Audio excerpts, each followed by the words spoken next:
Alrighty, it looks like we're at about 11:45, so if we could call the meeting to order. If I can have somebody please move the public agenda. So moved. Thank you, Councillor Bryce. All those in favor? Against? Carried. Our minutes from May 8th, if I can have a mover, please. I'll move those, Mr. Chair. Councillor Young, thank you very much. Were there any concerns or anything to address around the minutes? No, nothing arising. We'll call the question on the minutes. All those in favor? That's carried unanimously. We have a number of delegations for us this afternoon, and our first one is Jamie McKenzie. Mr. McKenzie, I'll have you come forward to the delegation booth, and I'll have you please introduce yourself and who you represent for the record. You'll have 10 minutes for your presentation, after which there may be questions of executive. And for the members, this is on report EX 1327. Sorry, everybody. Oh, welcome.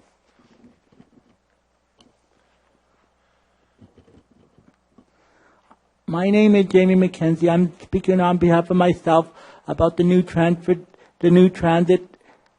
pricing, the new discount for transit. My concerns are paratransit users, and also my other concern is why didn't this report go to the Accessibility Advisory Committee before it came to this committee and City Council? Because the disabled community should have input as well at the same time as this was coming year.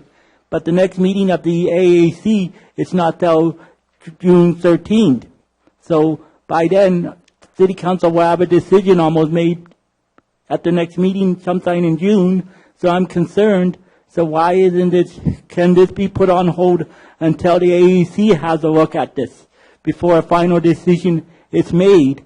Because this program might benefit the people who use regular city transit who are disabled, but it won't benefit the people who ride paratransit because of the service level right now in the city of Regina of paratransit services.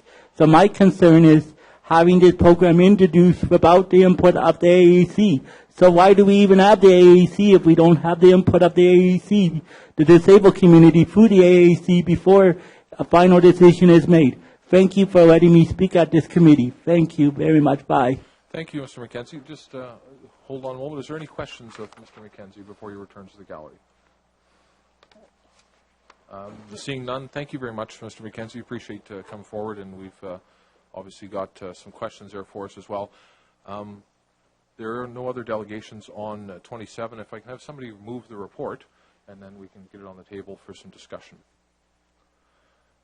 A mover, please. I'll move the report. Thanks, Councillor Bryce. Can I also ask some questions, please? Please do.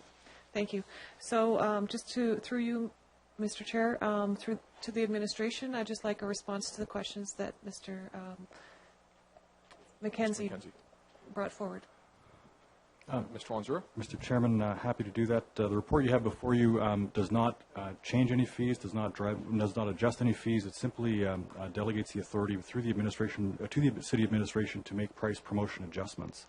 Currently, City Council carries the authority to make any adjustments, and at times that can be less than responsive or less than flexible. We do have new routes coming in July, and we think this is an opportunity to introduce some limited price promotions, try the new routes for free, that sort of thing for a week, or discounted rates, that type of thing. And really what this report is recommending is that you put that authority in the hands of the administration to be responsive to the customer needs and be flexible and to move that authority closer to the front line of the business to help grow our business. So the answer to the question is that this does not change prices, does not adjust prices. It simply just moves the authority into the administration's hands to make more responsive price changes. Thank you. Councillor Bryce. Thank you.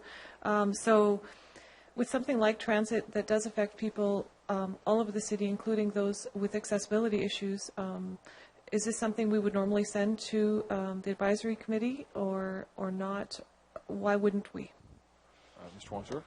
Mr. Chairman, I think that if we were looking at changes in levels of service, we were looking at overall price changes up or down for the entire system. We would run that through the appropriate advisory committees. This is simply just delegating the authority to the administration to make those changes in a more responsive way. Thank you. Thanks, Councillor Bryce. Other questions? Seeing none, I'll call the question. All those in favor? Against? It's carried. Our next delegation before us is Leah Kaufman. This is on EX 1326. Welcome, Ms. Kaufman. I'll have you introduce yourself for the record, as well as provide us with who you represent, if any, and you'll have 10 minutes for your presentation, after which there may be questions. Thank you. My name is Lee Kaufman. I'm the chair of the Regina Candidate Day Committee for 2013. We would like to thank the City of Regina for their previous support in our event, as well as we appreciate your consideration today on supporting the 2013 event through the Special Event Sponsorship Grant. Plans are well underway for this year's event. Some of the highlights include the Strongman competition is back again. The main stage headliner is the Trues, and of course Prairie Sky Fireworks is already designing the fireworks display. I don't have much else to add to the recommendation, just if you have any questions for me. Great, thank you very much. Just hold for a moment. Is there questions? Councillor Bryce. Thank you for your presentation. Through you, Mr. Chair. How many people normally come out to this type of event? It's such a difficult number to quantify, but the numbers in the past that we've been told is anywhere from 30 to 40,000 throughout the day. Great, thank you. Thanks, Councillor Bryce. Councillor O'Donnell. Thanks, Mr. Chair. Just to follow up to that, Ms. Kaufman, do we attract people from outside of Regina, or does this become a Regina event? Ms. Kaufman. Again, difficult to say, but I would hope it attracts people from surrounding communities because it is quite a large event in Wascana Centre. The type of entertainment we believe we can provide would help bring people in. The more diverse and family-oriented, the more people we can attract. Thank you. Mr. Chair, is there federal funding as part of this as well? There is. We receive federal funding from Heritage Canada. Okay. Is that part of being a capital city, or is that part of just being because we're good at it? I believe it's because we put on a Canada Day event. Oh, okay. It's good. through the Canada Day grants. Good. And can I just ask a little bit about volunteers? Are you able to attract people to help with the event? We do what we can. It is difficult to attract volunteers on a holiday such as Canada Day. A lot of people go to the lake or go out of town, but we do get some people in. We have a committee of about 10 to 12 people that volunteer throughout the year, and then we try to get between 50 and 75 volunteers on the day of. Good. Thanks very much. Thanks, Councillor O'Donnell. Seeing no other questions for you, Ms. Kaufman, thank you very much. You can return to the gallery. If I can have somebody move the report for us. I'd be happy to move that. There are two recommendations: 15,000 for Regina Canada Day and 10,000 for National Aboriginal Day. These are important functions. I'm pleased that we have people that will step up and do this. I think this is a small amount of money that we can provide to make sure that they work. I'd be wholeheartedly in favor of this. Thank you, Councillor O'Donnell. Comments or questions from the committee? Seeing none, we'll call the question. All those in favor? Against? Carried. The next group, we have some delegations on EX 1329. Our first one is Mr.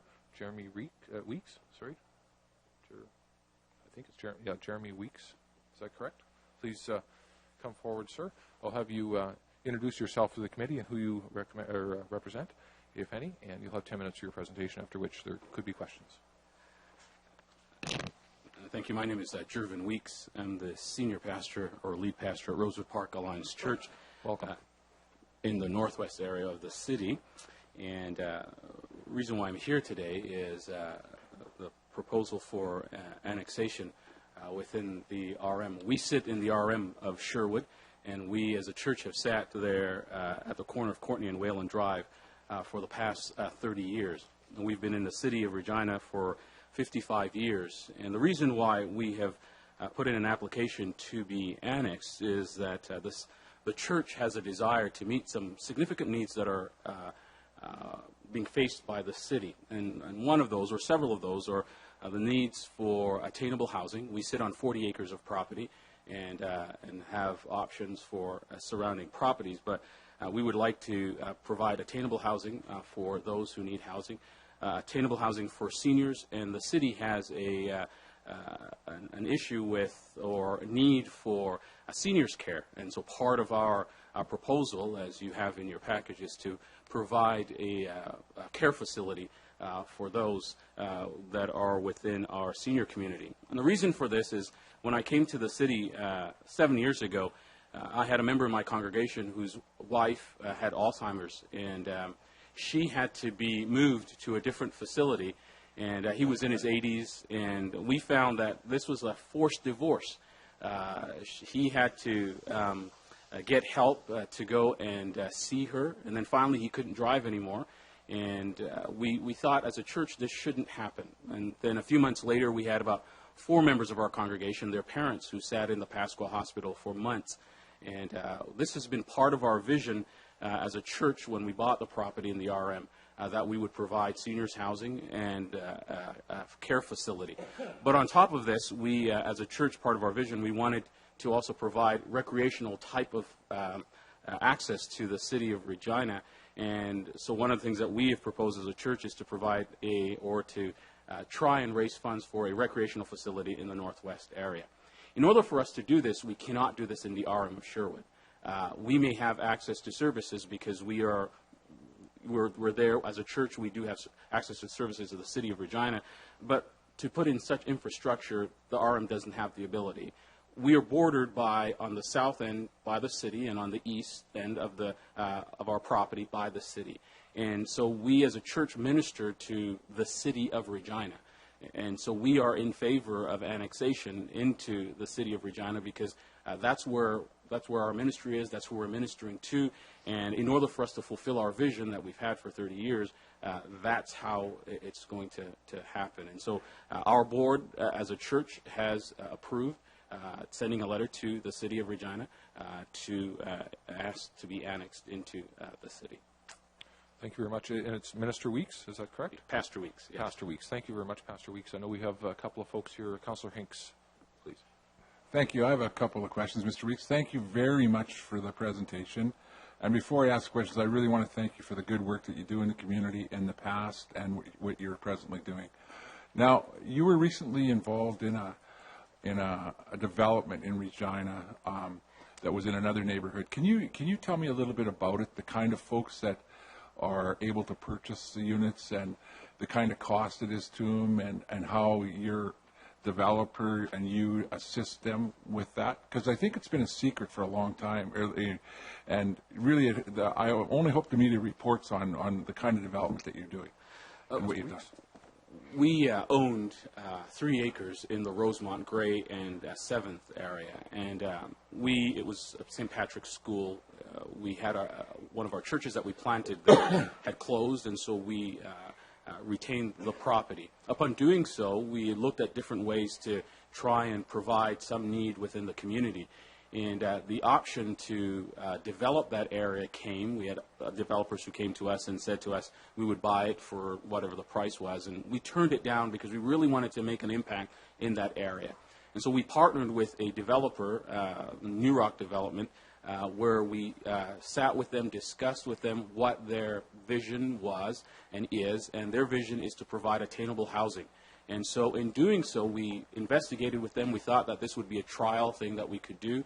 We sold them the property, and in part in doing so, we wanted to see what the response would be. Their program is that they would assess their properties below market value, and then they give mortgage assistance to those who are applying to purchase their homes. And so, for instance, part of that mortgage assistance is that they give about $30,000 back, and so it reduces the cost of each of those units. So lots of people have purchased. We had about 400 people who showed up at the church to try and purchase 86 units.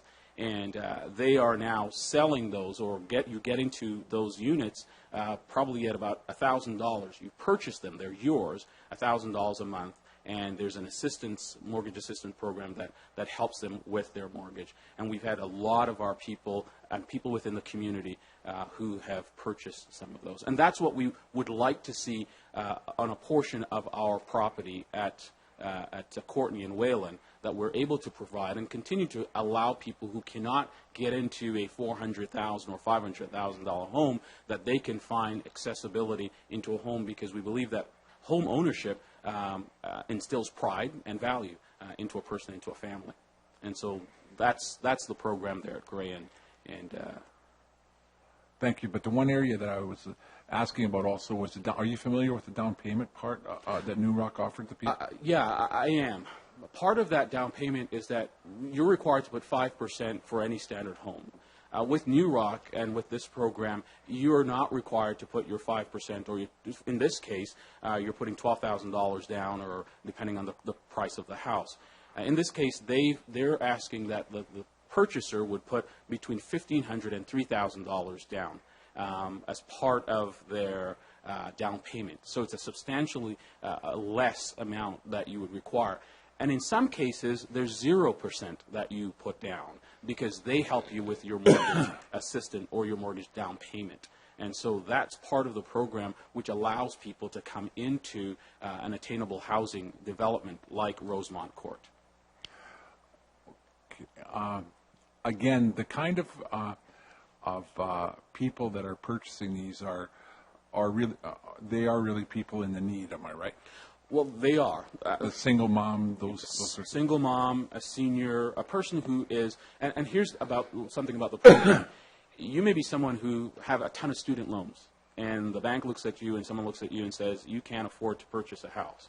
And this doesn't look at your loan, but it looks at the ability that you have a job that you're able to pay. And so it helps you in that way. So from the person who's a single mom or a young couple who would like to get into the housing market, or a senior who would just like to, get out of where they're living because they've been paying rent for so long, or they want to sell their existing home and get into something that's a little bit more accessible. That program is applicable to everyone. There is an income limit, obviously, that you have to be part of, and so that program is accessible to all of them. Well, thank you, and I do have other questions, but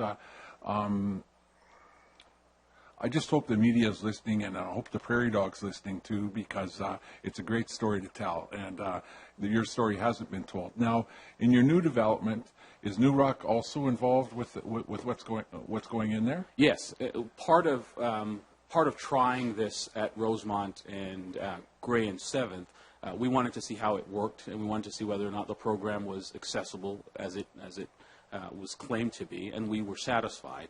And so we would like and have been continually in conversation with New Rock to be part of this new development so that we can provide attainable housing for those who are in need. Okay, can you tell me a little bit about yourself, your partnership with New Rock, and the whole New Rock concept, and how the developer has decided he wants to put back into the community? Just a little more about that. When New Rock was found, it was first called Communities Homes, and they're from Medicine Hat. And part of the issue was that they found that there were people who found it very difficult to get into home ownership, and they would come to them and say, could you build us a house? And they realized that these people can't afford the house. And so Murray developed the program to say, how can we really help people not only get into a house, but we understand that when we get into our own home, that there's a sense of pride. There's a pride in home value, but also it allows them to gain equity so that they're able to get themselves out of where they're at, or even to purchase another home later on. Here's something about the program that's interesting, is that the program itself is 10 years that you're getting mortgage assistance. Say, for instance, if the value of the home after you purchase it at $250, at 5 years from now you decide to sell it and you sold it at $300, that mortgage assistance is transferable to the new owner.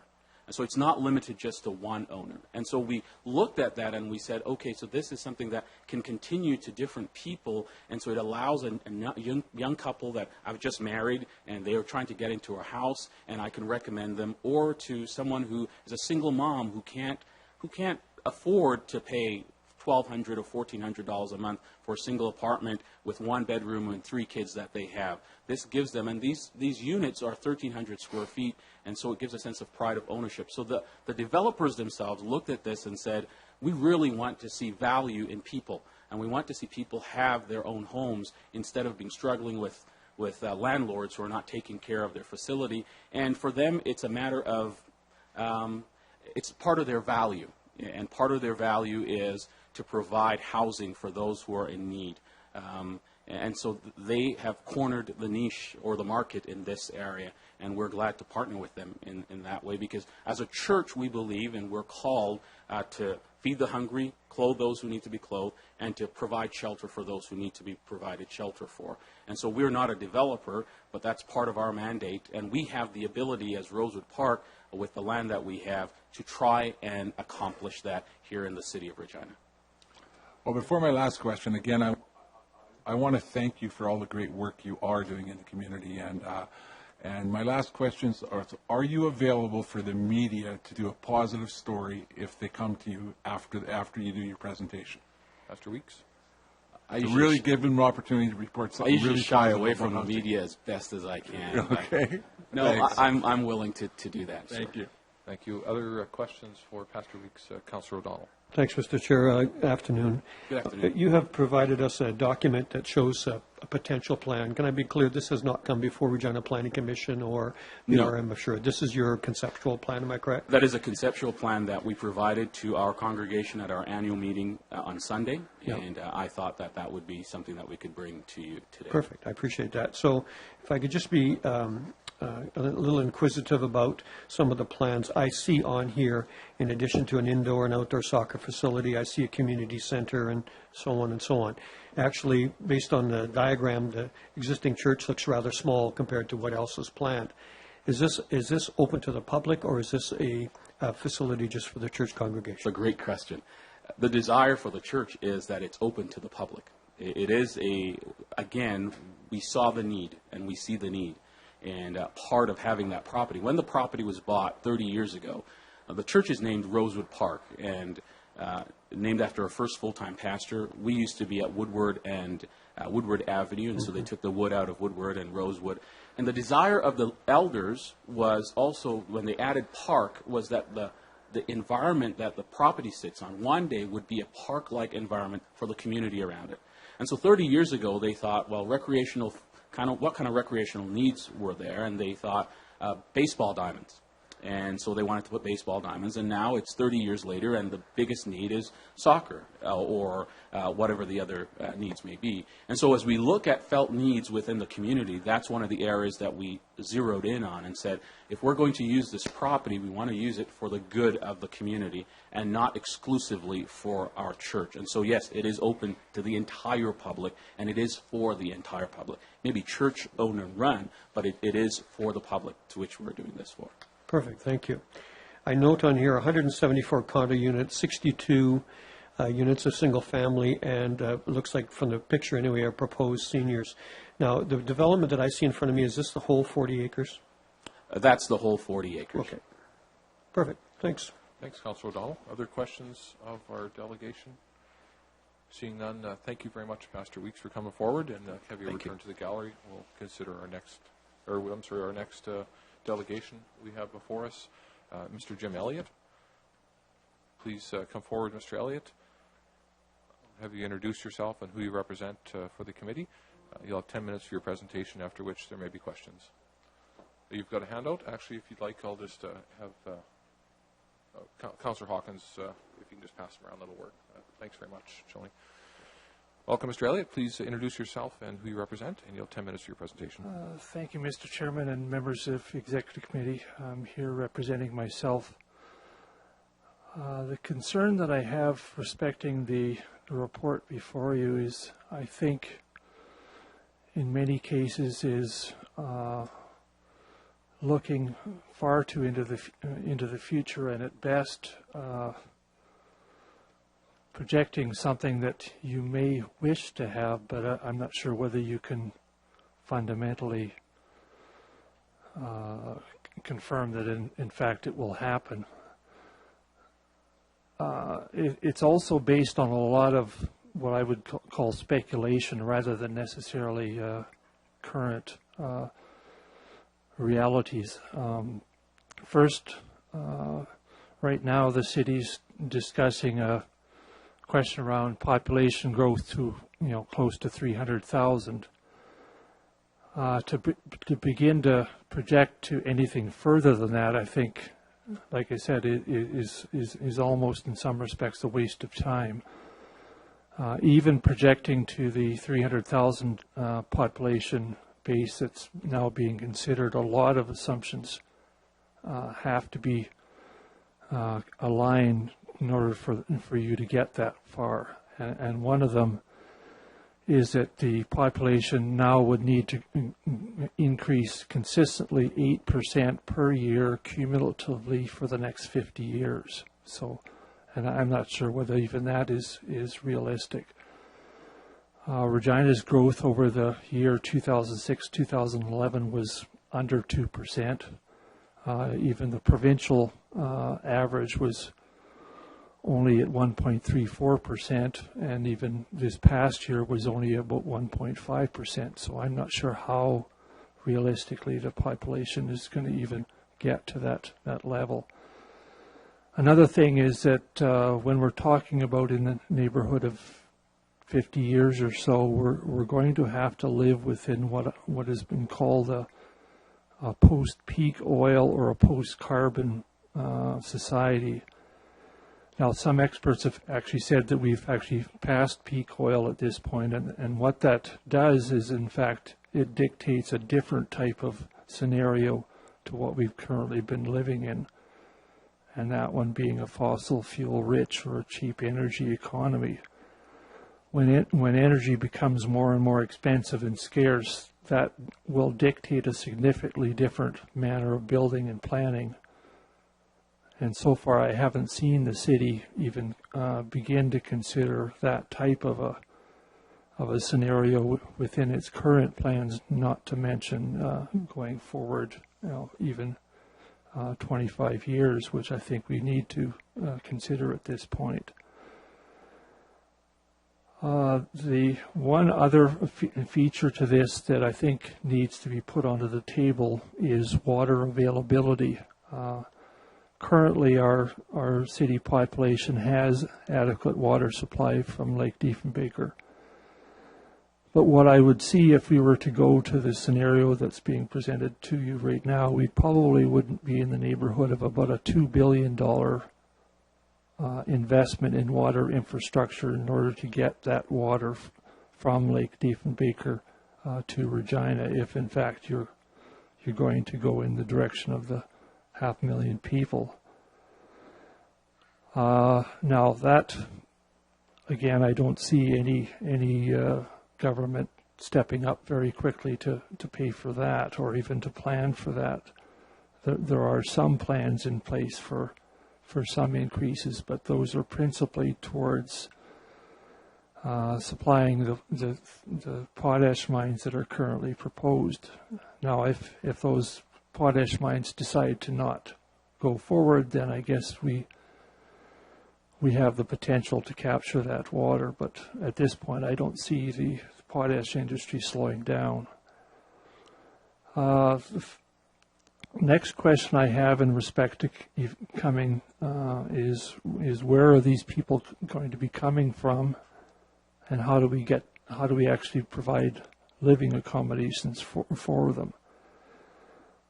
There's predicted 300 or 400 million people that are going to be displaced through climate change. I'm not sure whether that's the population that you're expecting to move to Regina. There's also a question around housing, and I think we've had a lot of discussions in the last few weeks around that. But when we can't even respond quickly enough to the lack of housing now, and something that we've known for the last 10 years, how do we expect to deal with the housing demands of this type of population, assuming it even comes?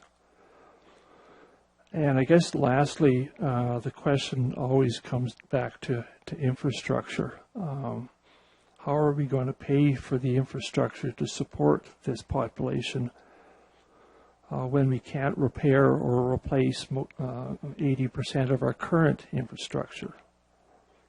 And costs for infrastructure, as you probably are well aware, are going up annually. One comment I will add in respect to the attachment that I passed around to you, there is a a description of why asphalt prices are as expensive as they are, and I think I haven't necessarily seen as good a explanation as to why, in cases of infrastructure, why infrastructure fees are going up faster than the price of oil. But I think that begins to get to that dilemma. Mr. Elliott, just so you know, you have 2 minutes left in your 10 minutes. Thank you. I guess what I'm suggesting to this committee is to go in a slightly different direction, looking at directing development more inward rather than necessarily outward.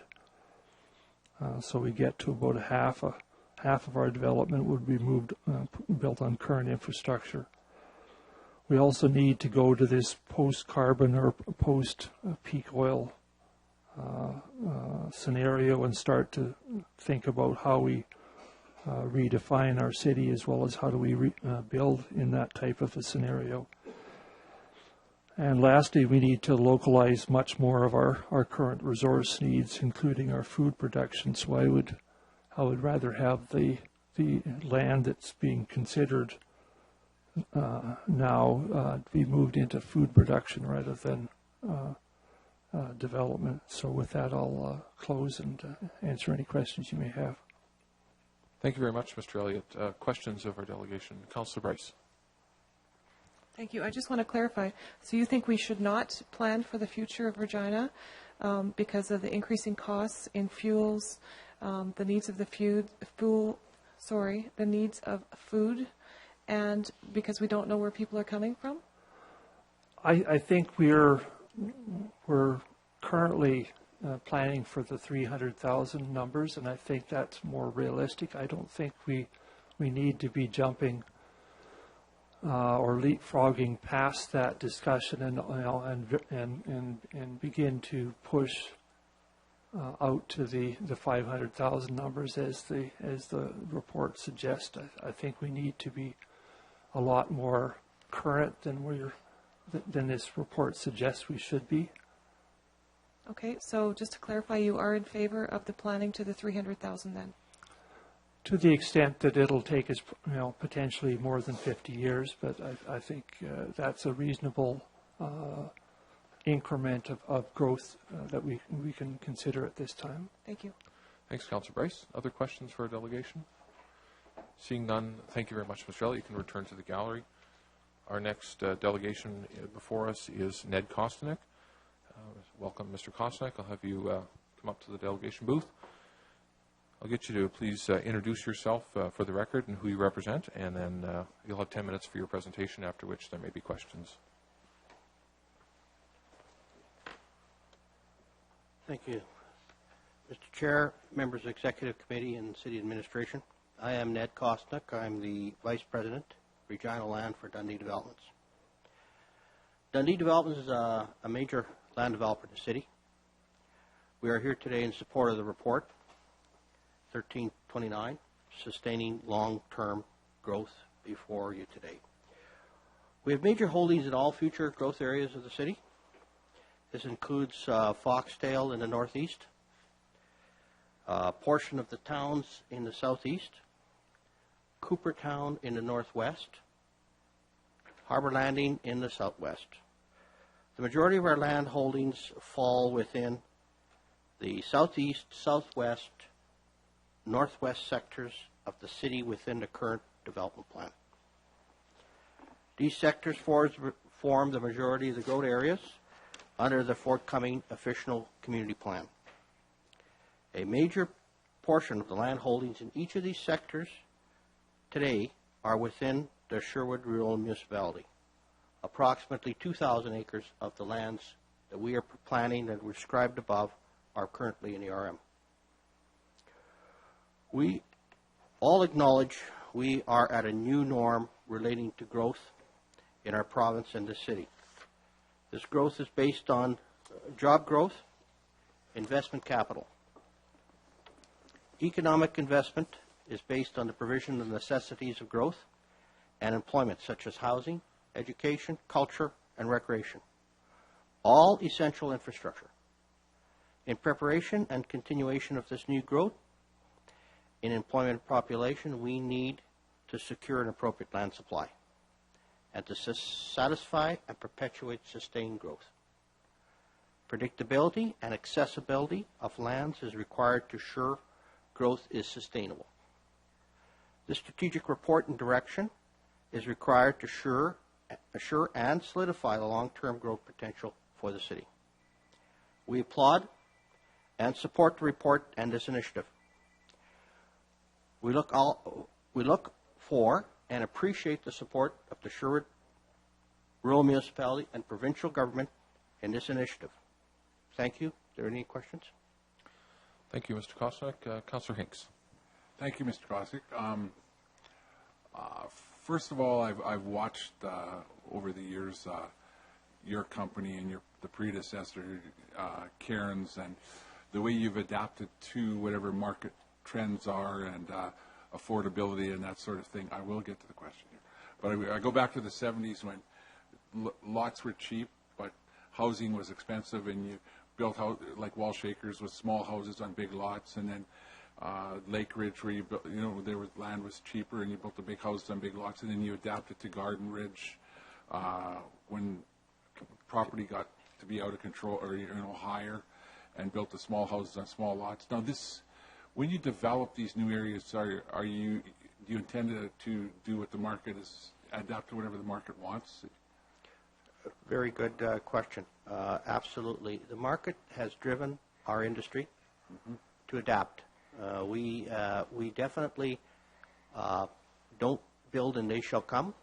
We actually predetermine by consultation and collaboration with various groups and builders to ensure that we're providing product that is diversified, meets various income brackets, is attainable and affordable.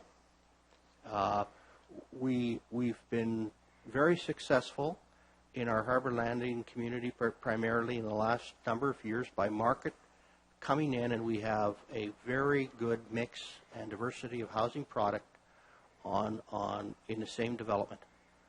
All connected, all functioning well together, a true continuum of housing that will take you from the rental all the way through to town housing, all the way through to home ownership, to various forms, and even some of those a little bit larger lots to sort of build your dream home. And that will assure that the vibrancy of the community will continue on.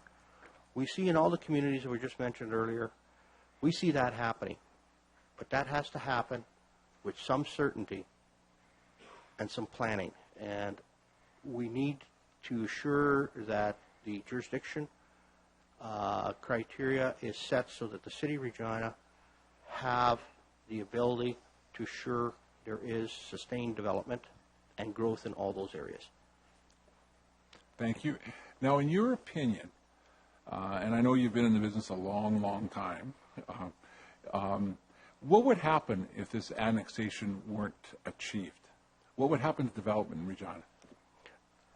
What basically it will do is just provide some certainty. There was a number of uncertain things that had occurred over the last 6 months that were concerning to these future growth areas that may be impacted by something not quite compatible. We just want to assure that there is a collaboration, a regional collaboration between all, and assure that there is secure direction for perpetuating growth and accommodating those people that are coming, because they are coming. We are in a new norm, and we need to assure there is a provision for adequate housing and adequate services. It's not just about housing. I think Pastor Weeks echoed that it's about community, and we're part of that community building, and we will partner with various forms of organizations to assure that this is happening. It's imperative that the City of Regina take this initiative to assure that they secure their opportunity for the future. Thank you. Most of this annexation happens, or the west side of it happens right on the edge of my ward and Councillor O'Donnell's ward. Now, I truly believe that Ward 9 was way ahead of its time, where we have social housing right at the end of Rochdale, as well as many of the low-income houses to the big houses in Skyview and Lakewood and that sort of thing. And it is truly a mixed neighborhood in Ward 9. Now, do you see the same sort of thing happening with new developments, that there would be a social housing mix as well as, right through the realm? It is definitely, I call it, you call it mixed, I call it diversity. There is an opportunity Great word. A mix of housing opportunities for all income brackets. That's where we're at. That's what we'll see as the new norm. Market is going to dictate that, and market's going to I suggest that market is going to continue to perpetuate that need to provide that diversity in all new neighborhoods. Thank you very much. I think Dundee's done a great job of all the developments they've done in the city, and you've really played to the market. Thanks again. Thanks, Councillor Hinks. Councillor Bryce. Thanks. I just want to get into this a little bit deeper. When you say the market will dictate, how do you as a company ensure that housing would be attainable and affordable for those who need it? Thank you. Firstly is to provide the opportunity in the land form for various zoning and uses that will allow the variance in the housing form. It starts right at working with someone who is a builder, a developer, who sees a niche in the market and says, how can we build it? We then take that and say, we can provide you the land. We now work with the market and have come forward to the city, and the city's been just administratively have been super in dealing with new initiatives and finding ways of means of taking those forward to ensure that they can happen and build. So I think it's a collaboration. It's not just Ned at Dundee or Dundee Developments. It's the City of Regina. It's a lot of good builders and a lot of good developers and a lot of good organizations like Rosewood Park. There's tremendous opportunities. Those kind of partnerships continue to need to be perpetuated. And collaboration is how we will assure the market satisfied that we have housing for all, including special needs. Government will be there. They want the private sector to take the leadership. And that's how we're stepping up. Thank you. Councillor Bryce, you're okay. Councillor Young. Thank you, Mr. Kosnick. One of our goals is also to do the infill and renew housing in the city itself. Have you done any work in that area, or do you have any advice for the city on how they might go about happening? Right now, the OCP is currently dealing with the mix, if you will. And like all good developments, we are greenfield development. That's our expertise today. There is a demand to carry on with infill. Roughly 35% of all housing starts were in infill. And that is being done by a lot of good people who are expert in that field. Not to say we don't have that opportunity. We have a fairly large REIT that owns a lot of office buildings with a lot of empty parking lots beside them right now in the downtown.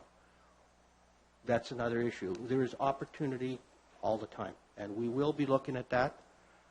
We are not, that's another opportunity, if you will, that the city with growth, we're starting to recognize that, and there's a need. I know a lot of the builders that build in our communities truly build in the infill as well.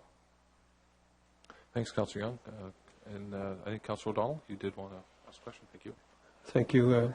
Afternoon, Mr. Kostyk. I want to, that one of the things that's before us is, in fact, the number 500,000. Now, I've heard from previous delegations that that number is too high. I'm curious about your sentiments about where 500,000 sits compared to 300,000 or any other number in between. Mr. Kostyk? Well, we definitely, I have opinion on that, of course.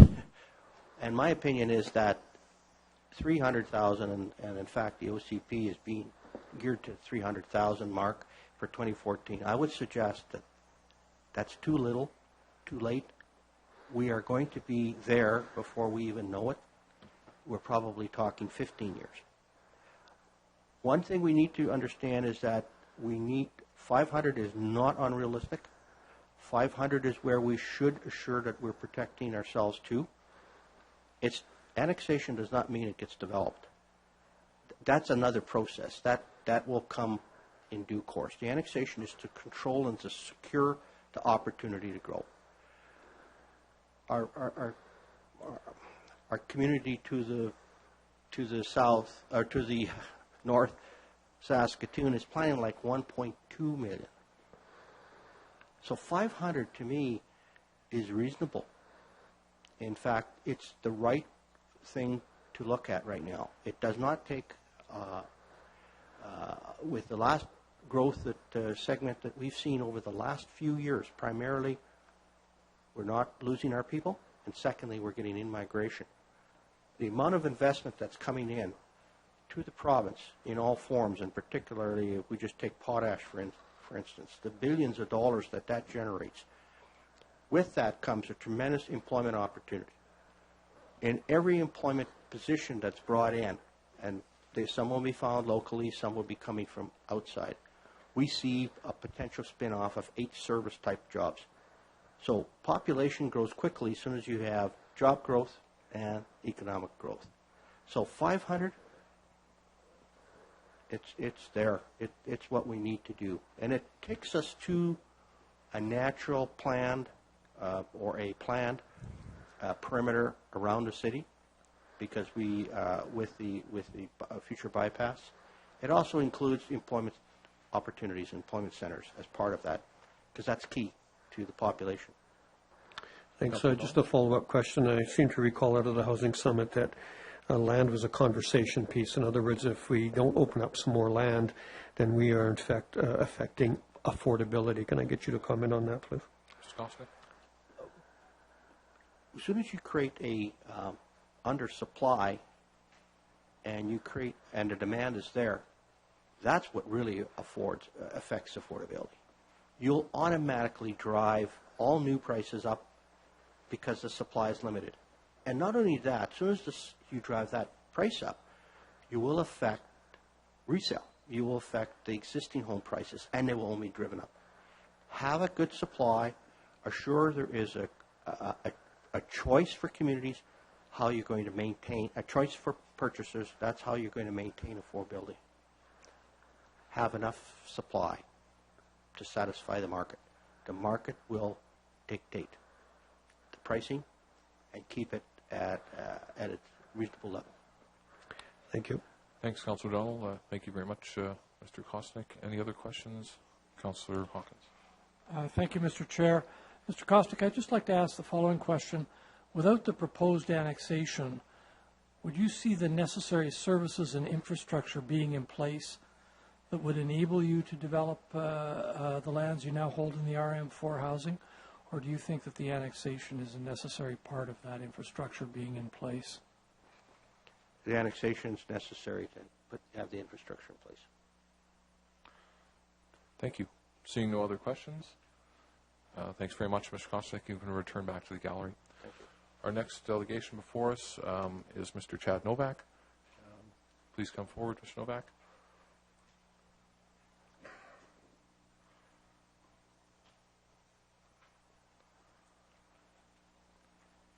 I'll have you introduce yourself and who you represent, and please introduce your guest as well, please. You'll have 10 minutes for your presentation, after which there may be questions. Thank you, sir. Good morning, ladies and gentlemen of the Executive Committee. My name is Chad Novak, former mayoral candidate here in Regina, Saskatchewan, proudly wearing my Regina Votes badge. This is Francis Doucette, former mayoral candidate, who unfortunately had some health issues back in '99 and had to drop out of the race, similar to my fashion last year. I just want to first of all commend the City of Regina on this annexation plan. I am surprised that we are wanting to implement a long-term strategic plan. I'm very concerned, however, in terms of the number that we're looking at. as of April 23rd, I believe it was, there was the Design Regina documents that were published showing a 300,000 population by 2040, around there.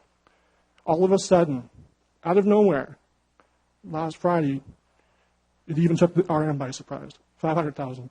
Yes, it's mentioned in their document, but if you look at the document, it's mentioned very, out of multiple pages, it's 2 words in the entire document. So that being said, I think it's extremely irresponsible for us to plan for 500,000 in 30 years. Consider the fact that in the past 50 years, we've grown 50,000 people.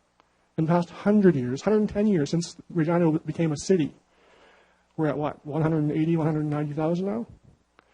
How do we honestly expect that the current boom, that is, in my opinion, a very fabricated boom, how do we expect that to continue for the next less than 30 years and somehow magically more than double our population? I commend you for trying to think long term, but this is ridiculous. It's going to be causing massive urban sprawl, over expenditures that are completely unnecessary. And the RM has demonstrated completely that they have the ability, the desire, and the know-how to develop their lands. And it feels to me that this is simply a power struggle between the City of Regina and the RM of Sherwood. I don't care how we got to this point. We're at this point. Let's work forward together. The province of Saskatchewan wants the RM and the city to work together. The RM and Deputy Reeve just recently announced that he had never been consulted, never, about this plan. I don't think that he would go out and put his name on the line and the RM's name on the line by putting a falsification out there. However, Mayor Fougere was quoted on Friday as saying that they were fully aware of this happening. Now, someone's not telling the full truth. I don't appreciate that implication, and I think that it's time that the City of Regina and the taxpayers took their city back, because until we can all act like adults here and run our city like a true business, how it should be, and stop this excessive waste of spending, silly, childish bullying between the two jurisdictions, we need to stop. The RM obviously has the ability to do these lands. They're announcing a mega project tomorrow. Nobody knows what it's going to be, but I don't think they'll use that term lightly. Now, as you may be aware already, the intention of me being here today is that I dropped off, or I served notice with your city clerk, Joni Switnicki, as per municipal and provincial guidelines, that I, Chad Aaron Novak, have the notice of civil action against the City of Regina. Point of order. We're talking about that. I am required by law to disclose this to you today. We're talking about annexation, not about...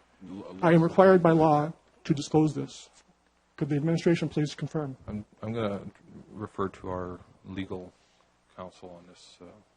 Is this appropriate to the discussion at hand here, sustainable long-term growth and the endorsement of 500,000 as annexation? Mr. Chair, I don't have the document that Mr. Novak's referring to in my possession right now, so I'm not sure what he's referring to, and my recommendation would be to proceed with, until Mr. Novak can state the purpose for this request, then I would suggest that you proceed with the meeting in the normal fashion and focus on the report that's at hand. Thank you, Mr. Solicitor. Mr. Novak, I'm going to ask that you please stick to the topic at hand here, and that would be the city's endorsement of the growth plan. So if I may request, sir, through you to the administration, what is the appropriate requirements for a tax-paying citizen to declare a conflict of interest? Mr. Weary, would that be something that you'd be willing to chat with Mr. Novak about after the meeting?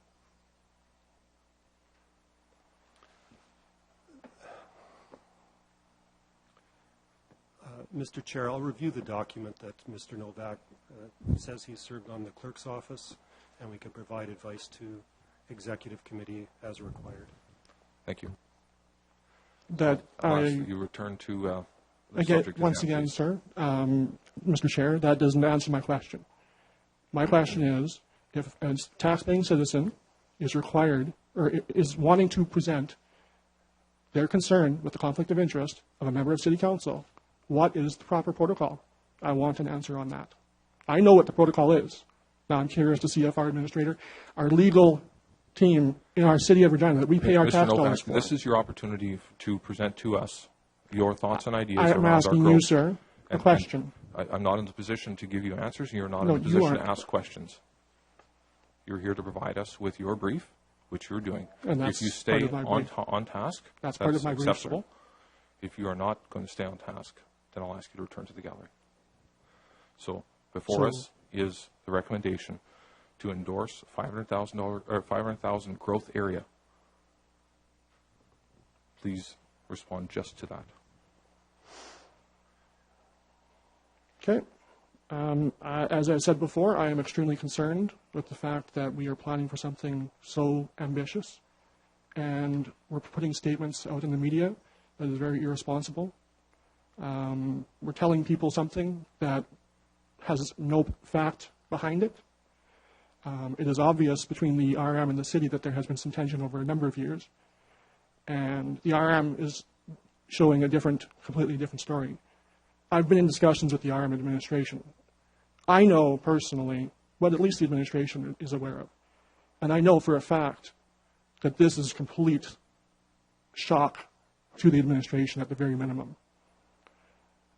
And it is my concern, as I am actually in development stages of a development in the RM, because I do not want to develop within the city of Regina.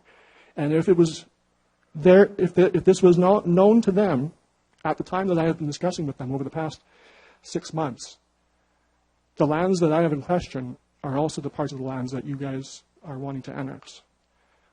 My concern would be, obviously, why would the RM not at least advise me of the possibility of this happening? You have 2 minutes for your 10 minutes. Okay, I'll continue thinking of what I can say because you guys don't want to accept this.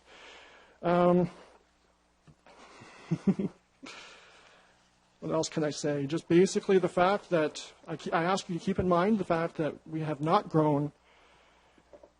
We have not grown substantially over the past 110 years, and it is extremely irresponsible of City Council, City Administration, and other city-funded organizations to plan accordingly for 500,000 people in 27 years, when history demonstrates that we cannot even barely approach that.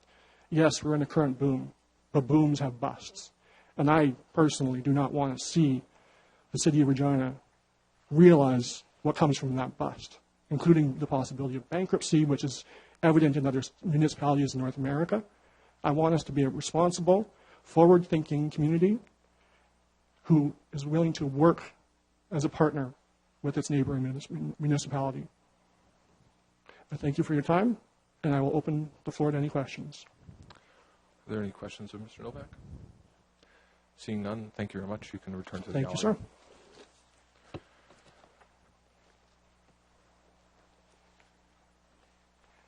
Our next delegation we have before us is Mr. John Hopkins.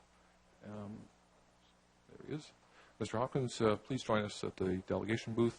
I'll ask you to introduce yourself, who you represent, and you'll have 10 minutes for your presentation, after which there may be questions.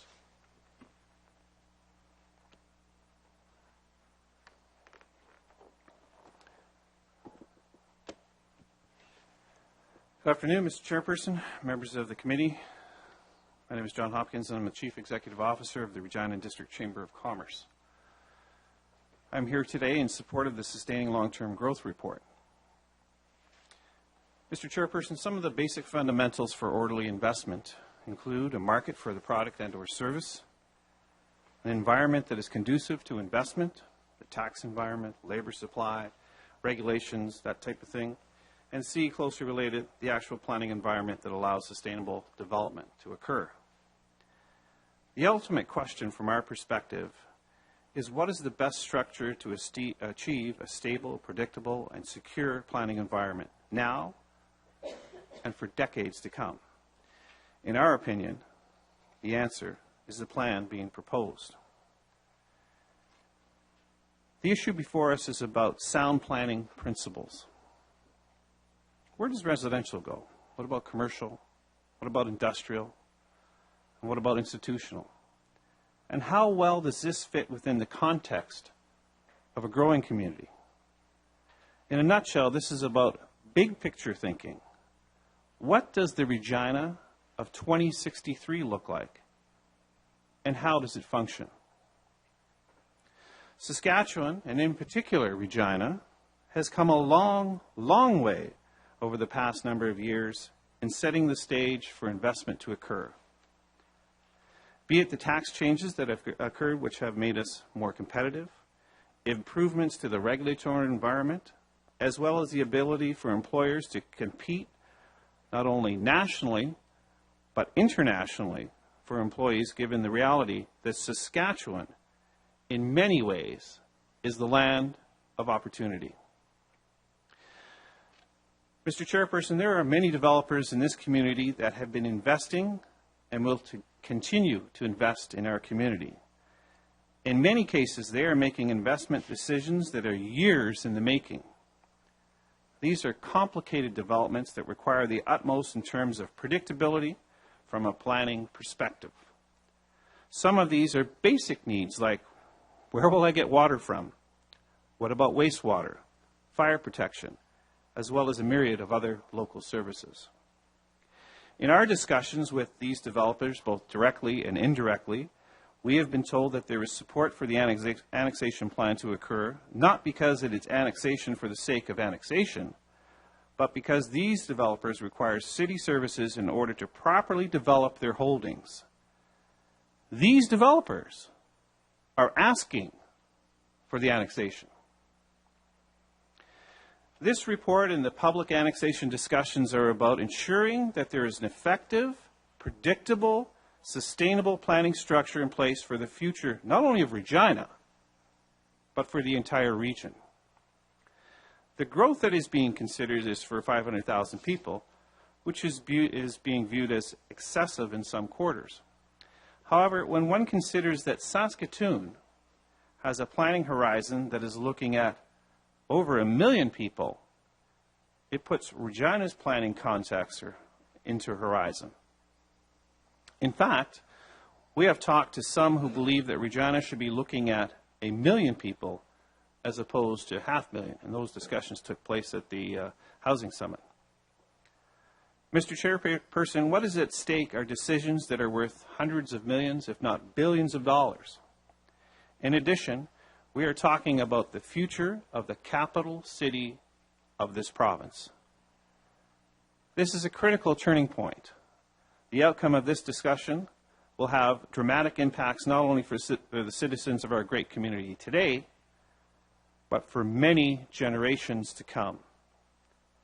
In closing, we support the Sustaining Long-Term Growth Report because it provides the stability, predictability, and security needed for orderly investment. This is about acting upon a vision for the future of our city today and decades into the future. I urge you to support the recommendation before you. Thank you. Thanks, Mr. Hopkins. Questions for a delegate? Councillor O'Donnell. Thanks, Mr. Chair. Welcome, Mr. Hopkins. While you address this, I want to give you a chance to comment a little bit more specifically. You note that the number of 500,000 sits here. And again, I apologize because you've made some comments about this, but I want to just hear you specifically, why not 400,000? What would that do if I said, well, no, let's go 400,000? And is there some natural barriers here that the 500,000 creates? I'm just more curious about your view on this. Well, I think that I've listened to the discussion that's taken place here today. There's a few things going on. And you've heard me say this many times before, I'm sure. There's a perfect storm going on in this community and in this province related to labor force. On the one hand, Saskatchewan is growing like never before. On the other hand, we have boomers who are set to retire. Not all of them are going to move away. In fact, I would suspect that the vast majority will stay in this community. we will need a significant influx of people to ensure that our economy continues to move ahead. If we don't address this labor issue, then we'll be going the other way. So in order for us to continue to move ahead as a community, we need to ensure that we have the land available to address this need. And so that's what's really going on. Then say, okay, let's look at some of the growth opportunities that are occurring. The potash industries, they're going to need significant people if some of these projects that have been talked about over the last few years, if those projects actually take place and go into the construction mode, we're talking about a very significant number of people, which could also create some very unique sort of partnerships, and because you need more people for the construction stage of the project as opposed to the operational stage. Could be some very unique things that could happen on the social housing side of the equation, but that's a sideline. The other thing that's happening, and I don't think we really grasp how big this is the Bakken oil play and how big this could be to our community. There is a lot of interest in the Bakken oil play. There's no question about that. And Regina is the natural center for a lot of that to take place. Sure, there's going to be work that will take place in Estevan and Weyburn and those locations, but Regina is more of a sort of head office type center for that development, those developments to occur. The other thing, and not too long ago people would just roll their eyes at this one, but it's value add on the agricultural side of the equation. Agriculture has dramatically changed in this province over the last number of years. When you look at Saskatoon Pulse Growers, Alliance Grain, and the work that they're doing in terms of actually adding value to products that we produce here, it is a real game changer. We used to talk about that for decades, value add, value add, value add. We didn't do a lot of it, but now we're starting to do a lot of it. So there's a lot of things that are going on in this community that are really exciting. To answer your question about why 500,000, why not 400,000, 300,000, 200,000, I don't have a very specific answer to that, although I am somewhat interested in Saskatoon's position that they're looking at 1 million. And I do know that we had some discussions at the Housing Summit with some of the people in the housing industry, and they were talking about maybe we really should be looking at 1 million as opposed to 500,000. Now, in my humble opinion, I don't have any expertise in this area, but I think 500,000 is an appropriate number to look at. Thank you. Thank you. Councillor Hinks. And thank you for your presentation, Mr. Hopkins. The previous delegation had doomsday about our boom and it's going to end and that sort of stuff. Now, the way I see it, the Alberta boom started in the 1970s and continues in 2013. Now, you being the real expert representing the businesses in and around Regina, where do you see it going? I think I would refer back to a previous delegation who said, this is the new norm. I'm not the expert, but I think the Conference Board of Canada is an expert. And they had the real estate, I'm not sure exactly what the conference not that long ago, and it was Mario Lefebvre, I think is his last name, who stood up, who is the expert, one of the leading experts in Canada, who said, this is the new norm for Saskatchewan. This is the new norm for Regina.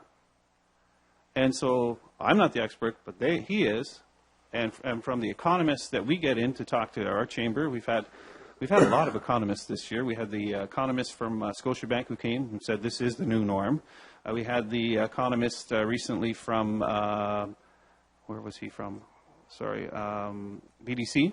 Last couple of weeks ago, he once again said this is the new norm. So the economists that we've talked to and that present to our chamber publicly say this is the new norm for Saskatchewan, the new norm for Regina.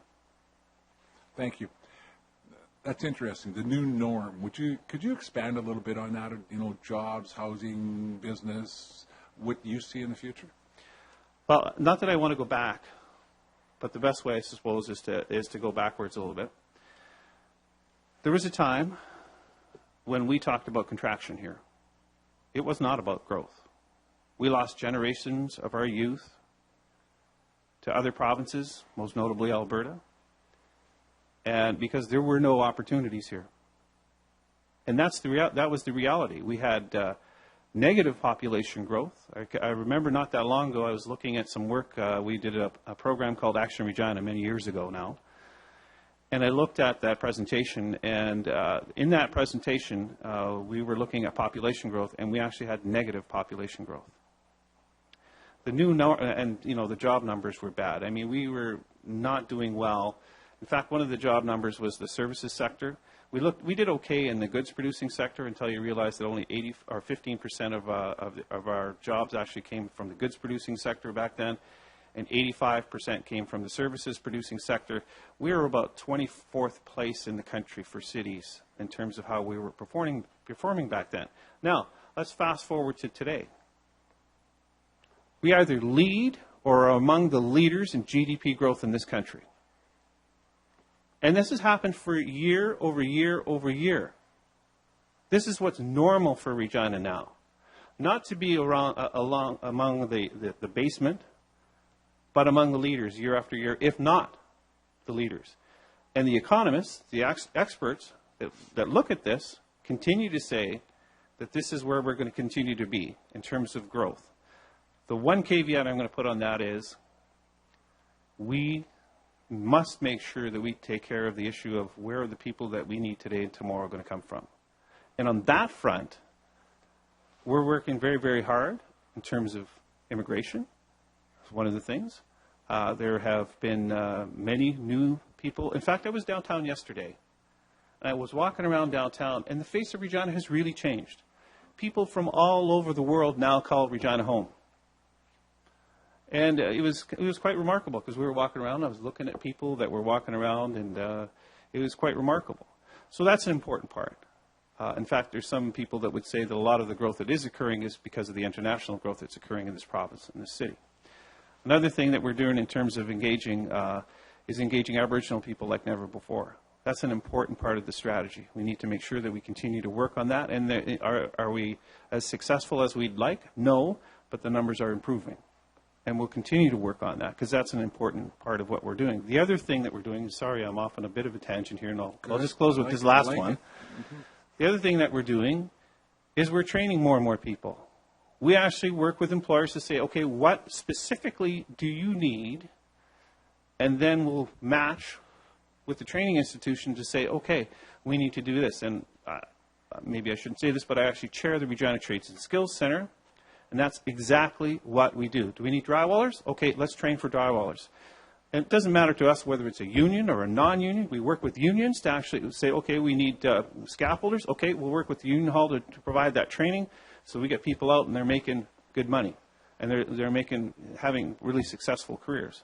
So those are some of the things we're doing on the labor force front. But if there's the one thing that's going to be a stumbling block for us if we don't get it right is where are the people that we need today and tomorrow going to come from? So I hope I've answered your question. You have. Would you say that anybody willing and able with any form of expertise could find a job in Saskatchewan? I was on the Wolf this morning. We were talking about labor force. We talk a lot about labor force there. And as soon as I got there, I checked saskjobs.ca because I do that every single morning. And there's 99 jobs at Cabela's. There's 15 jobs, I believe it's at the call center, CIBC call center. Another dozen jobs at the Staples call center. I mean, there are a lot of opportunities.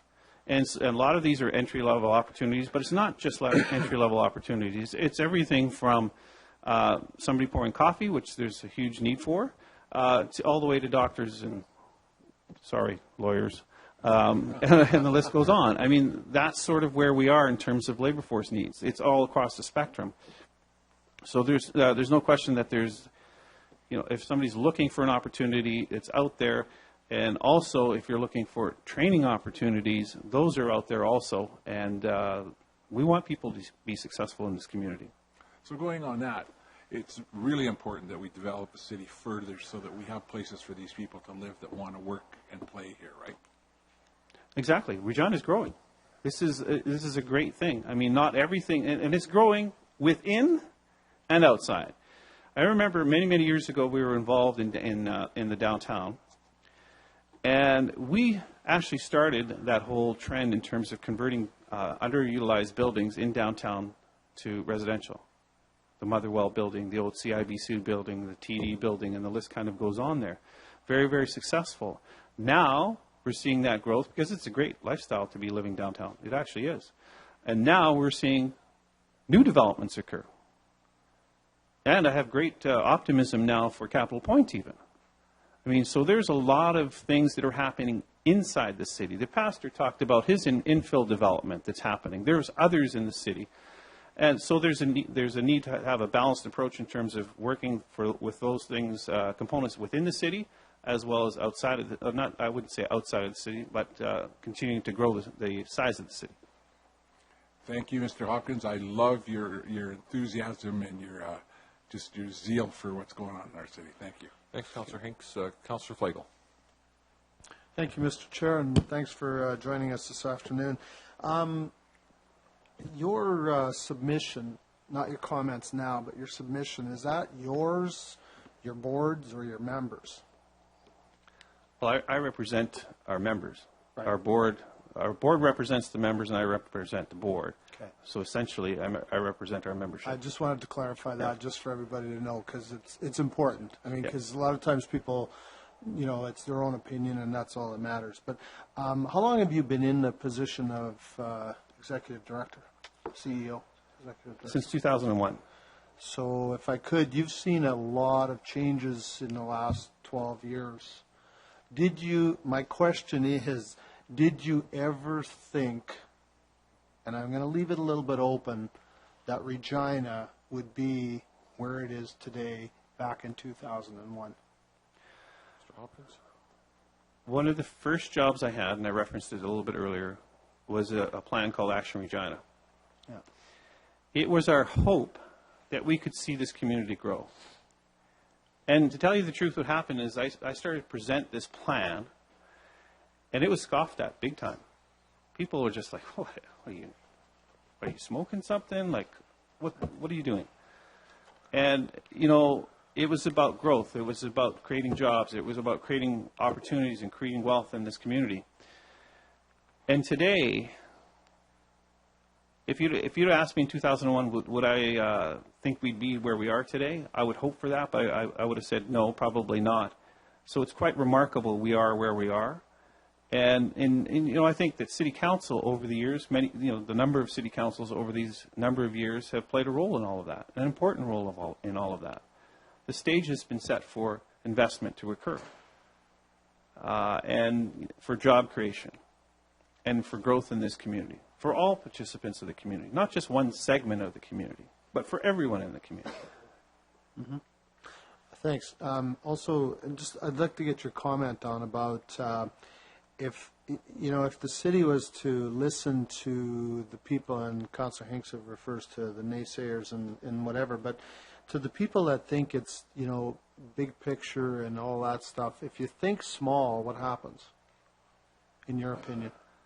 Well, I think one of the most important things and I'm always struck by this, and why it strikes me, I don't know, but I always am, is if you have a vision of where you want to go to, then you strive to get there. If you have a very small or narrow vision, that's essentially where you go to. And so I think that, some of the visions that this council and previous council have had about where we want to take this community, those are actually, and some people hate this vision stuff, but those are actually really, really critical in terms of informing decisions to say, okay, this is the star we want to achieve. We may never get there, but that's the journey we're going on. Mm-hmm. Good. Thank you. You made a comment about it's always difficult to look in the rearview mirror as to see where you were, but do you believe that you have to do that once in a while to see how far you've come? No question about it. Yeah.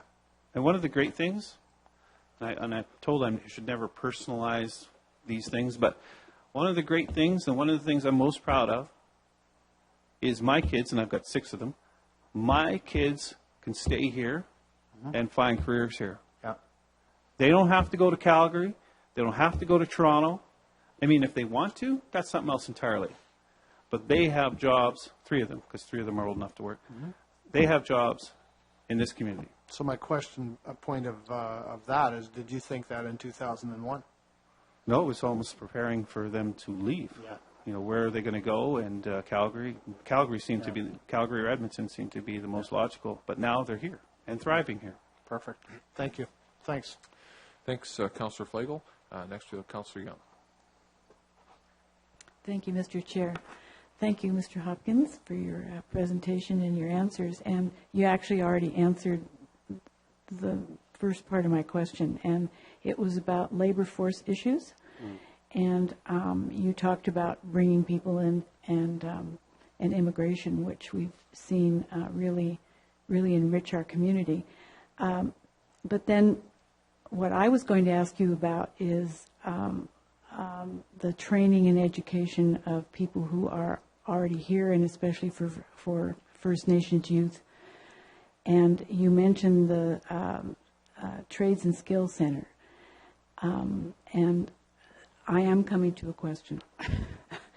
That took some time to get going, and it took many partners to make it work. And now it's not a problem getting the partners to make it work. Do you have a vision for what else should be happening? Is that enough? Should we be doing more in that area, especially for First Nations youth, to get them engaged and interested in both the vision for the city and the area, and also the job market and education as well as training? Well, thank you for the question. Are we doing enough? More needs to be done. I'll be very candid about that. Have we come a long way? Absolutely. Very proud of the fact that between 30 and 40% in any given year of the people that go through Regina Trades and Skills are Aboriginal people, self-declared Aboriginal people. So we're very proud about that. We want to continue to work on that. I mean, what's really exciting about what we're doing there is the fact that, almost should put my other hat on now, sorry, is the fact that we only get funding for about 7 or 8 programs. We actually deliver 13 because we're able to do some social entrepreneurship. We own a mall where we used to be, and we take the revenue that we derive from that, or a portion of it, and put it into more training. And so what we're looking at in terms of where the direction that we're headed in is we're looking to provide more training. We're looking to partner with more organizations. We have fantastic partnerships with some unions.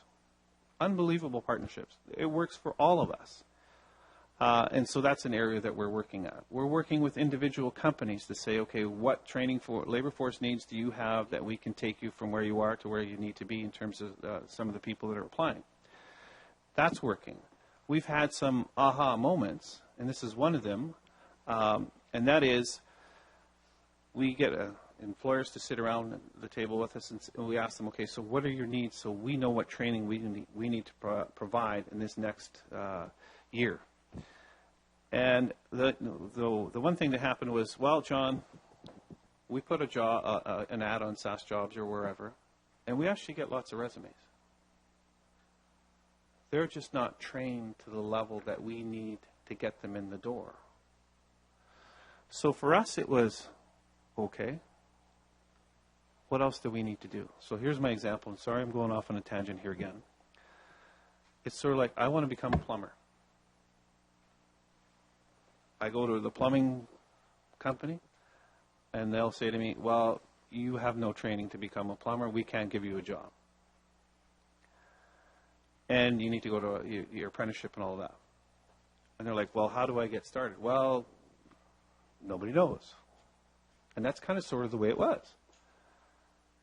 And so we took that as to say, okay, we're going to offer an introductory course in plumbing to take the people that from this staff and get them so that they have the training that they need to get their foot in the door in the plumbing company. So what's happening, and I'll wrap it up with this. What's happening now is we offer these training courses, and we actually have, in some cases, lineups of employers to say, I'll take them all. And we have to say, no, you can take 3, you can take 3, you can take 2. And that's the way it's working. So it's very, very successful. And we need to continue to move on in that direction because, like I said at the start, It's the labor force challenge that's the biggest challenge before us in terms of our economy. Do you see any role for the city in helping that along as we begin to grow and as we begin to make decisions about land use and developments? We are in contact with the city on a fairly consistent basis, and the city has been one of those partners right from the start. The city manager actually sat on the board for a number of years, I believe it was. And our relationship with Don Barr, I see him over there, has been good. In fact, we figured out an issue the last couple of days. And so the city is an important partner with us, and we will continue to work on that relationship as we move ahead. Thanks, Councillor Young. And next, Councillor Hawkins, please. Thank you, Mr. Chair. Thank you for your presentation, Mr. Hopkins. You've spoken persuasively about the opportunity for growth and development in the city in the upcoming years and decades. My sense as I listen to you talk is that you foresee that growth and that development occurring within an urban area, within the bounds of the city, indeed within the expanded bounds of the city. And I'm wondering if you can maybe expand on that idea and explain to us why it's important that that growth and development happen within an urban area as opposed to within a rural municipality. Mr. Hopkins. I said this a number of times in my presentation. I think this is an extremely important point on all of this. It needs to be stable and predictable and secure planning environment. That's the key for investment. And this plan that you're considering today is all about providing that stable, predictable, and secure environment. I think it's extremely important. That's not to say there isn't room for growth outside the city. On the contrary, there's lots of growth that has occurred around the city and should continue to occur around the city. It should flourish around the city.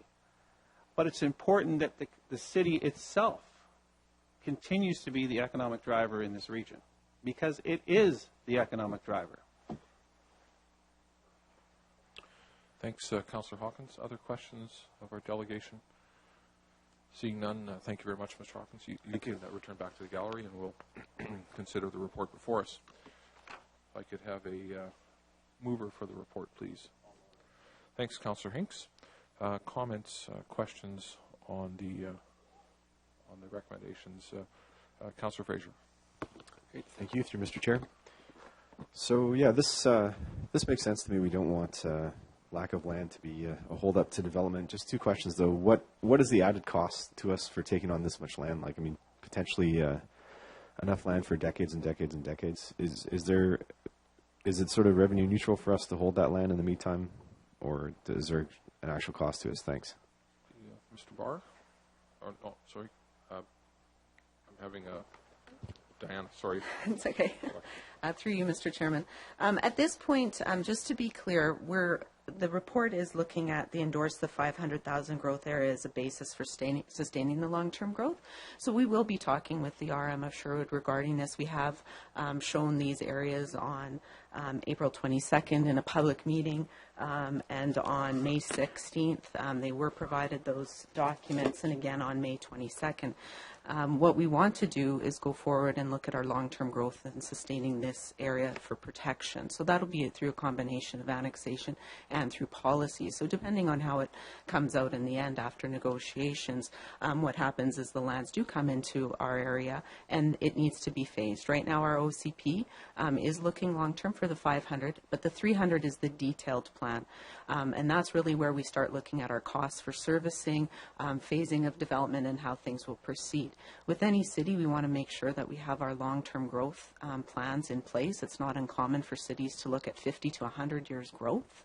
And so this is part of our plan, is to look long-term at where we need to grow and how we're going to grow.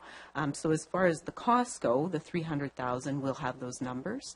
But bringing more land in, the costs go up as we add additional services. A lot of these lands, as we have right now, they're undeveloped, so they're at lower tax rates, and we're not servicing them, so they're minimal cost to the city. Thank you, Mr. Hawkins. Thank you. Second and final question. Just about density. In everything we do these days, we talk about density, and part of how we're dealing with our infrastructure deficit is to make sure that we're building a bit denser city.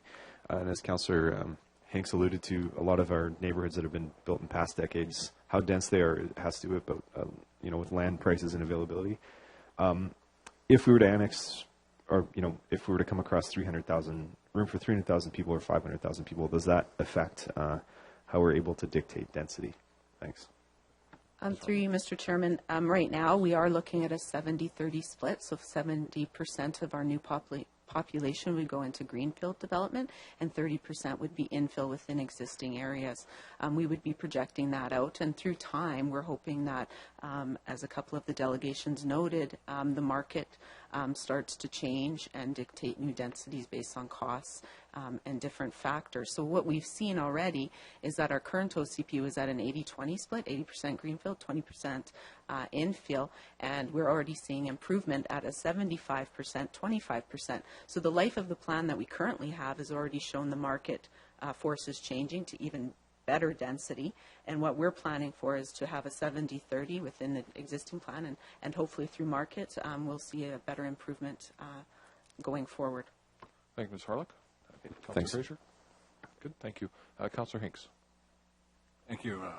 Ms. Harlock, I know that you bring a great deal of experience and have done this before in another province, and I'm wondering how we compare to what you've done in that other province you were in, and maybe some experience about successes and failures. Kind of thing. Through you, Mr. Chairman. There is a lot of examples across Canada about regional planning and regional growth, where cities and rural municipalities need to work together for regional collaboration. Council did approve on April 29th Optimizing Regional Economic Growth report and how we're going to work together in the region. As the previous speaker noted, there is going to be growth outside of the city, and we need to work together and partner to do that. My experience has been in Alberta, where we need to look at how we're going to grow in a long-term way, and the province has had to come in and put some laws in place to help that. One, most significantly, is for long-term infrastructure costs, and also protection of long-term growth areas because of that. Just as a note, the city of Calgary, in 1960 was a population of 235,000 people. 50 years later, they were at a population of 1.3 million people. I'm not saying that we're on the same trajectory as Calgary, but it just goes to show how quickly cities can grow and change. Right now, they have a 50 to 60-year plan that's projecting an additional 1.3 million people just for the city. So looking at that, that area of Alberta has had to put in different plans for regional cooperation, and that's what we want to do. We want to ensure that we're working with our partners. How do we maximize infrastructure and growth opportunities, especially to achieve the provincial plan for economic growth and prosperity? The Conference Board of Canada does project that we'll have 3.5% forecasted GDP increases, and that's on top of what's happened in the last 3 years. So those projections are moving forward. So I think moving forward, we do want to work with our adjacent RM and within the region. Thank you. In your experience and your expertise, do you feel that 500 is the right number for us to plan towards, or like some of the naysayers have said that it's way too much and we should go back to lower numbers? Would you say that 500 is the right number? Ms. Harlock? Through you, Mr. Chair, I think it is an appropriate number. I know some of our municipalities to the north are looking further out than that. I just want to make a clarification. There's been statements that we've changed our number from 300,000 to 500,000 by 2040. That's not the case. We're still projecting that around 2040 we would hit the 300,000 population. The point of this exercise is really looking at how do we look at our long-term growth projections and where we do need to go, and to look at how we can collaborate with our RM. So I think at this point it's a reasonable projection to plan towards. Thank you. Thanks, Councillor Hinks. Other questions for administration? Councillor O'Donnell. Thanks very much. I'm going to highlight for Council a statement that is in the document, is on page 3, and it reads that the acceleration of the Design Regina OCP was undertaken to coincide with the timing of the RM of Sherwood's OCP. And the intention was to enable both communities to align priorities for growth, development, and mutually beneficial manner. I want to highlight that point. sometimes that when I have listened to discussion on this topic, it seems to be an either or, and I do not accept that point of view. I think this is where you plan together that you mutually agree and that you share. I'm going to pick up on the word share first. I'm going to go back to April the 25th when we had an OCP stakeholder session at Wascana Center Authority. I'm going to ask staff if the RM of Sherwood was invited, and if so, was there a map shown at that time of a 500,000 possibility?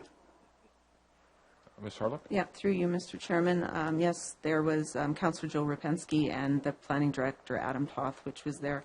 And we did have a map that estimated the approximate area that would be required for Regina to grow to a 500,000 persons, and that we would be looking into further study of that area to look at specific areas that we would need to grow to. Thanks very much, Mr. Chair. I was at that for a while, so hence I was aware. I'm asking if on May the 16th, if there was any draft maps of potential growth for the City of Regina shared with the RM of Sherwood. Ms. Harlock? Through the chair, yes, we did provide at a meeting which myself and the Deputy City Manager, Jason Carlston, attended a meeting with the RM, with their administrator and consultant, and the province was also at that meeting, where we did provide them the 3 proposed growth plan options that the city was looking for, and on all those maps we did have the areas that we were looking at to reach a 500,000 population. It should be noted that those maps are actually form part of their bylaw that's online, and is noted within there. It's also noted that at our meeting that to quote, Regina wants to protect areas where it wants to grow in the future through annexation. So it was clear. Thank you. I believe there was another OCP session at Everest Place on the 22nd of May. Was there a preferred growth option presented at that time, and was there any representation from the RM of Sherwood? Through you, Mr. Chairman, yes, at that meeting we did present our growth plan, which also showed the 500,000. And again, Councillor Rapinski and the Director of Planning, Adam Toth, was present at those meetings. Thank you. I'm aware that the RM of Sherwood has posted its OCP plan. I am no expert on this document. I have a copy of it in front of me. I have had a quick perusal. There is some room for optimism in here, and I wish to speak to this. I'm going to quote a couple of the comments that are in it. This is from the OCP as posted on the RM of Sherwood's website. And unfortunately, it is page 42. Under lands of common interest, it reads, the RM of Sherwood seeks collaboration with the City of Regina where possible, particularly in the future Regina's aspirations for urban growth outside the city. I think that's very healthy.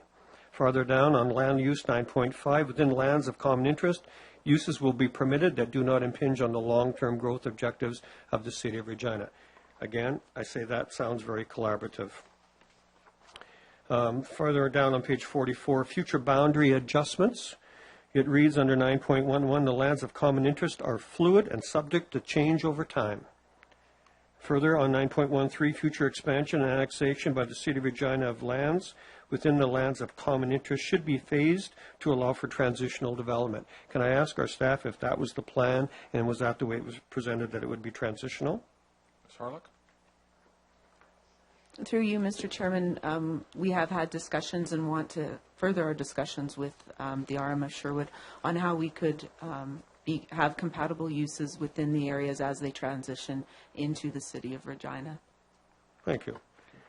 Moving along to page 49, intermunicipal agreements. A coordinated, integrated, and comprehensive approach shall be used when dealing with planning matters within the municipality or which cross municipal boundaries, including managing and or promoting growth and development. Again, it sounds to me like we have some understanding as to how that works. Managing the lands of common interest, the RM of Sherwood shall create a joint planning and development review committee with the City of Regina and with equal representation. Again, we have public talked about that, and I think that seems to be understood. I want to move to I think this is part of the appendix, Annex 3, growth projections, and I'm going to just read again. However, the City of Regina in the proposed OCP regional context policies now cites a population projection of 500,000 to be accommodated within the city boundary. next paragraph down, it reads, if a population projection of 500,000 people by 2035, I think you understand that's not the right year, is considered reasonable for the CMA, it is logical to anticipate that the RM of Sherwood can absorb some of the growth if land is available. I point out to you that this document was posted on Friday night. I don't believe it was written Friday afternoon. I believe that there was work gone into this ahead of time, and so there has been some acknowledgement on the RM through their OCP that there was a projection of 500,000. I further go down to where there was a stakeholder addendum here, and it talks specifically that Jason Carlston, Deputy Manager of the City Community Planning and Development Division, and Anna Harluck, Director of Planning and Sustainability, City of Regina, had and identified key issues with the RM.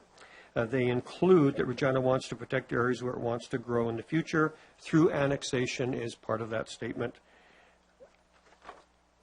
I'm also going to go down to another document, farther down the document, where growth scenario maps are included.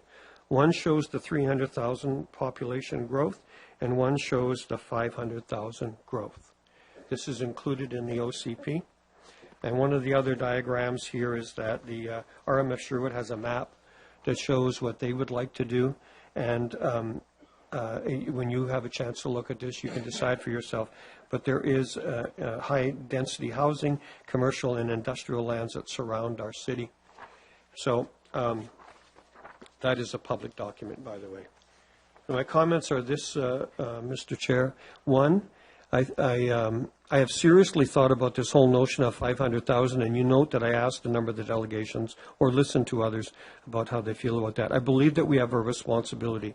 The responsibility is that we must look long-term, and I have no way of predicting what it's going to be like. I have no idea whether it's going to be boom or bust, but I have a responsibility for the future of Regina to make sure that we have an area that we can grow, because growth in urban in the world is occurring.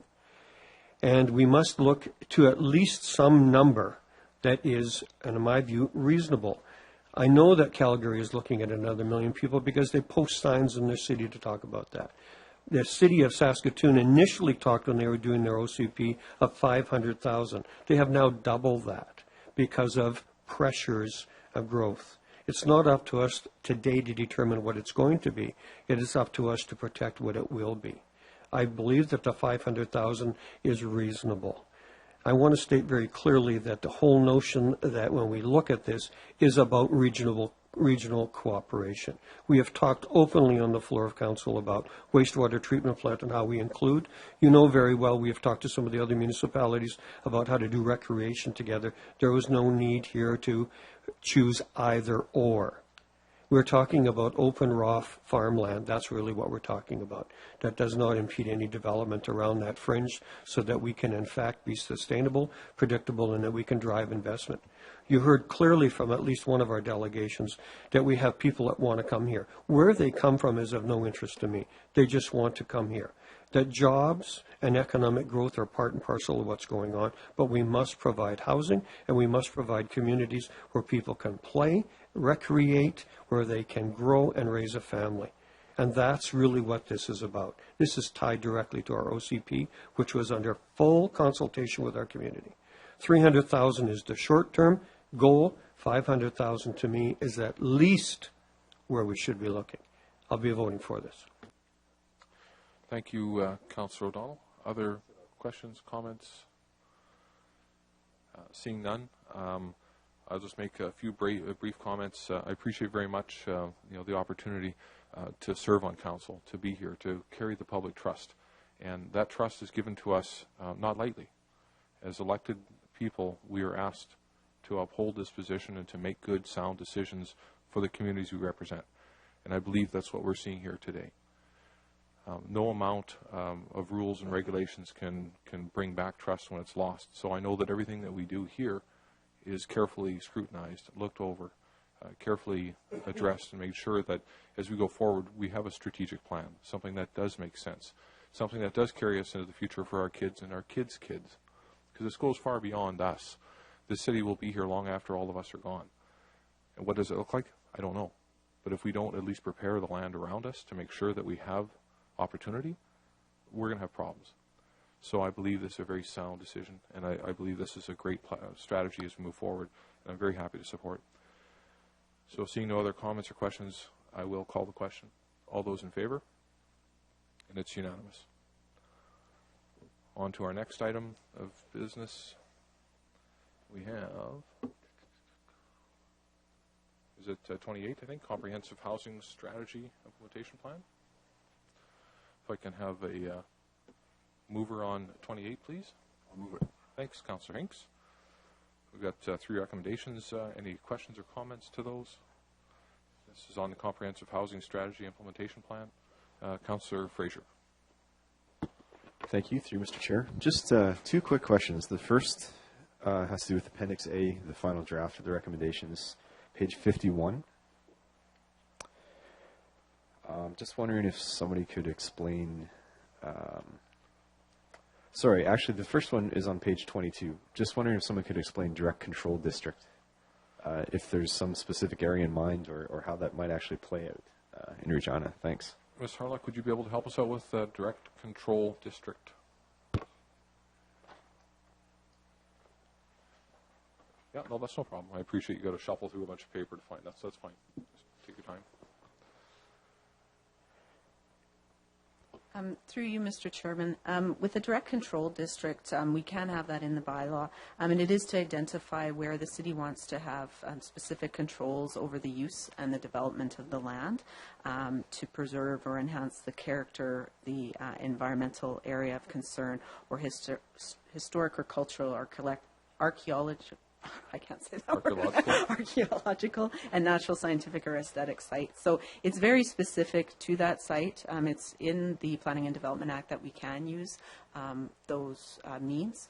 So it's something that is at our disposal through legislation. Is there by chance an example that could apply right now? I mean, it's not on the books, but sure. Yeah, so it's something we use. It's in our zoning bylaw, and it's been used to adapt to sites that don't fit the standards of our current bylaw. A good example of it is 13th Avenue in the Cathedral is a direct control district, and there are 14 total in the city. I believe Greens on Gardner, they also use a direct control district to accommodate some of the new housing types and mixed use.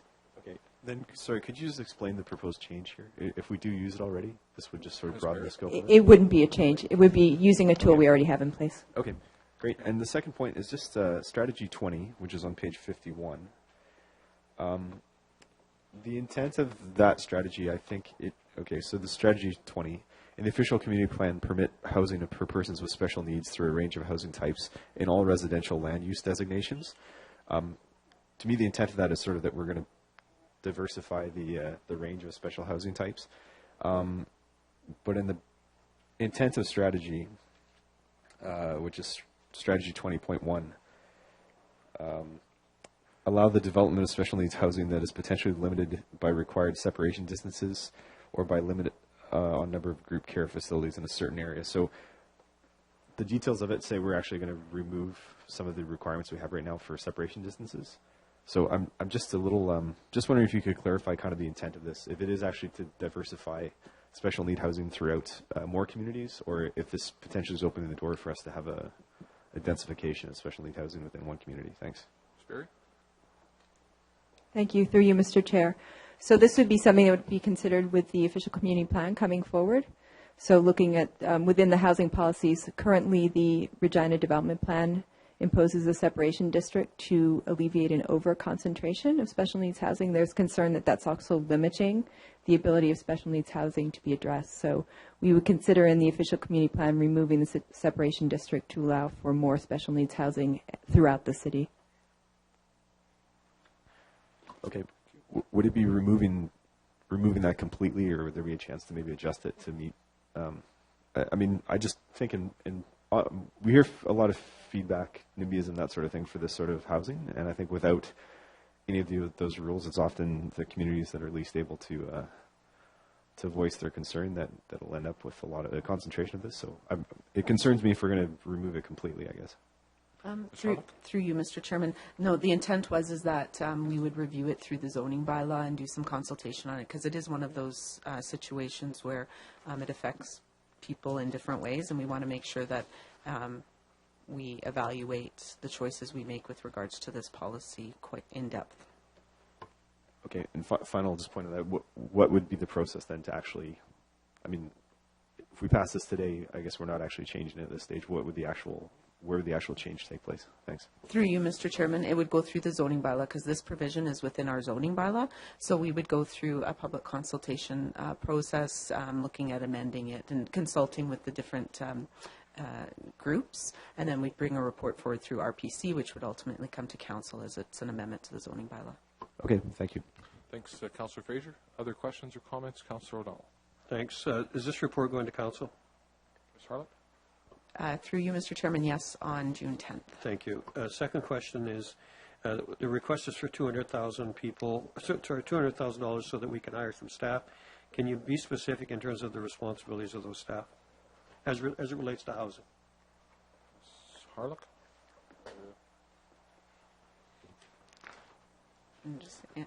Through you, Mr. Chairman, there would be 2 positions that we are requesting. Another senior housing planner.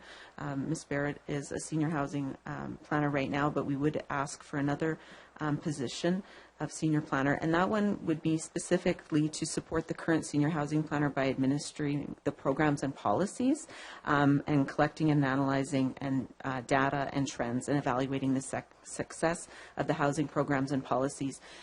Since taking over this portfolio when I started with the city, the programs are actually very time-consuming, dealing with different developers and proponents that are looking at accessing our programs, and there's a lot of analysis that does need to be done. So with this new plan, there is a lot of monitoring that we want to do, and as we've said throughout the housing strategy and in this document, we want to be able to look at our policies and adjust them accordingly to different trends and different areas that we need to focus on. So this position would be doing that, whereas the other position would really be looking at policies and regulations, advocacy. So we have a whole education component for outreach and also coordination within other branches on different issues. So part of it is like the rooming house issue as an example, cross-divisional issue, department issue, so working with all of those different people.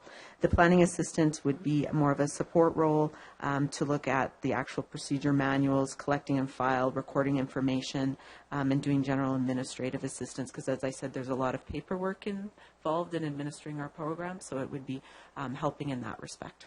Thank you. Last question. Is it implied by passing this document that we are encouraging staff to review the bylaws, or is that already consistent within the OCP as it pertains to housing and different forms of housing? Through you, Mr. Chairman, we are doing that currently with the OCP. These policies will be moving forward into the new OCP, so they're all working in tandem. As new developments come up, we definitely look at changing bylaws and regulations or implementing DCD regulations or other mechanisms for alternative service or standards. Okay. Thanks. Thanks, Councillor O'Donnell. Other comments? Councillor Young. Thank you, Mr. Chair. Part of the Appendix B talks about collaborative partnerships and creating and working through partnerships with many governments as well as nonprofits and builders and developers. So my question is, this looks like the city's going to take a leadership role in bringing people together to try to solve some of these problems and talk through some of the issues. Am I reading that correctly? Ms. Harlop? Through you, Mr. Chairman, we do have a role in doing that, so that would be part of it. It would also be working with other groups that also take that role, which is the province, and collaborating with them. You'll be having a report coming forward on June 10th regarding the Mayor's forum on housing that he announced at the Housing Summit. So this role would also, I'm sorry, perhaps not on June 10th. There will be a report coming forward in the future, sorry, on the housing forum of the mayor, and this role would be part of that. One of these positions would help to facilitate those discussions also. Great. Thank you. Seeing any other questions? Seeing none, we'll call the question on the report. All those in favor? That's carried unanimously. If we can have a resolution for private session, and then maybe a 10-minute recess, I think, if we 5-minute recess? Thanks. Thank you. All those in favor? Against? Carried.